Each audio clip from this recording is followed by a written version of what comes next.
बुलंदशहर जाते समय समाजवादी पार्टी के राज्यसभा सांसद डॉक्टर सुमन वह बार बार करा गई है।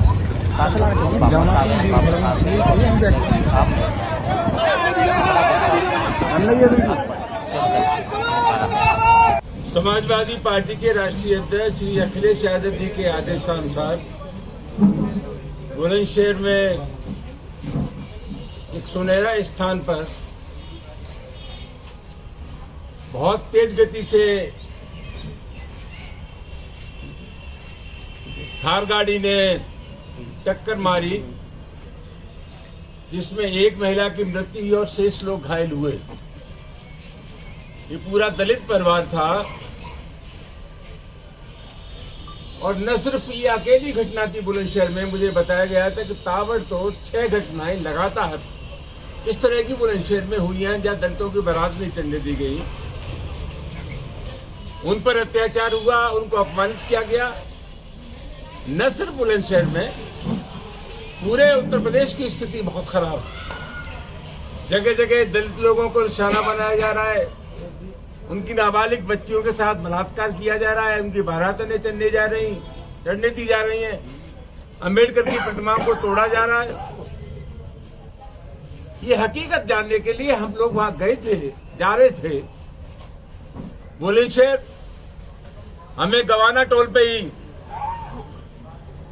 रोक लिया गया, भारी लाभ लश्कर, भारी पुलिस, और हमारे आग्रह करने के बावजूद भी जवरिया पुलिस ने हमें वहां नहीं जाने दिया।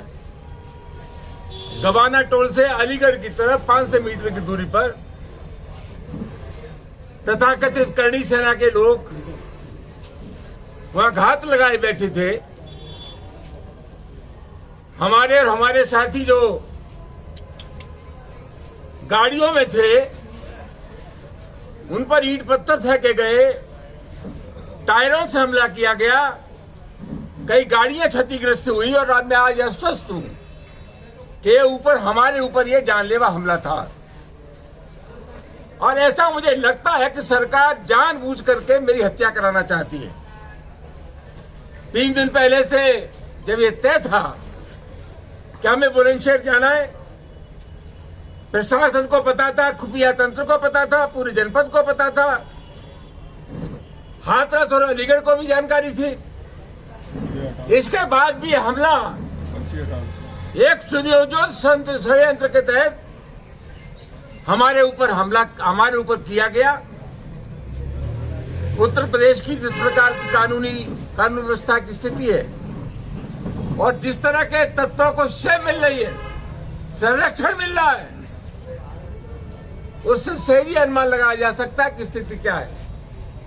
हम लोग जानते हैं कि 12 अप्रैल के बाद जब तलवार लहराई गई, अवैध असले लहराए गए और प्रशासन ने उनके खिलाफ कोई कार्रवाई नहीं हुई, तो अवांछनीय तत्वों के हौसले बुलंद हुए, एक वर्ग विशेष के हौसले बुलंद हुए।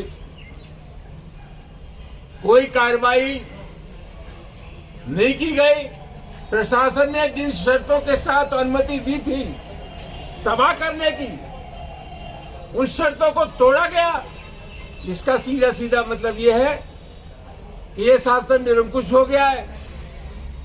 जानबूझ करके हालात ऐसे पैदा किए जा रहे हैं जहां अराजकता हो, कानून का राज न हो, संविधान का राज न हो। और जिस प्रकार की स्थिति है, प्रतिपक्ष के लोगों को तो राजनीति करना मुश्किल हो जाएगा। मैं सिर्फ यही कह सकता हूं, घटना बहुत महत्वपूर्ण है और इस साजिशन हमारे ऊपर कातिलाना हमला था। बुज़दिल है, नकारा है, क्षत्रियों के नाम पर कलंक है। क्षत्रियों का धर्म है गरीबों की रक्षा करना। ये बगल में भरतपुर के राजा सूरजमल क्षत्रिय थे। राजा सूरजमल अंग्रेजों से लड़े, उन्होंने अंग्रेजों की गर्दन काटी, किसी की गरीब की गर्दन नहीं काटी। ये तथाकथ जो सेना है, मेरा उनसे आग्रह है, पाकिस्तान में आतंकवाद के खिलाफ लड़ो, जाकर के पहुंच जाओ। चीन ने हमारी जमीन पर कब्जा कर रखा है, अरुणाचल प्रदेश को चीन अपने नक्शे में दिलाता है। अगर सही मायनों में तुम करनी सेना हो और तुम्हारे अंदर वो जज्बा है, तो पाकिस्तान और चीन की सीमा पर जाओ, वहां अपने जोहर दिखाओ। यही तुम्हारा धर्म है, बनना ये माना जाएगा। तुमसे बड़ा नकारा दुनिया में कोई नहीं।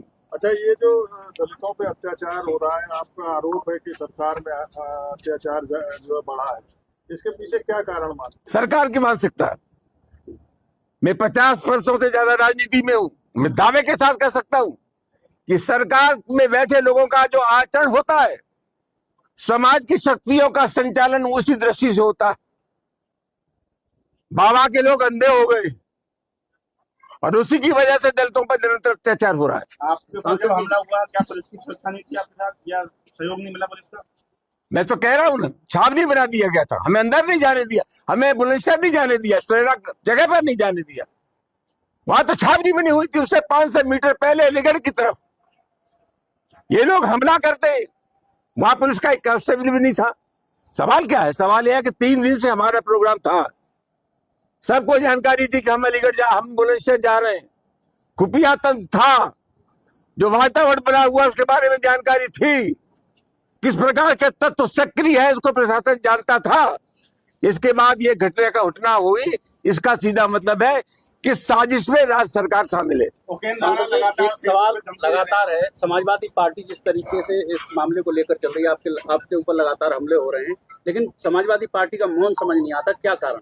नहीं, समाजवादी पार्टी का इससे ज्यादा क्या होगा?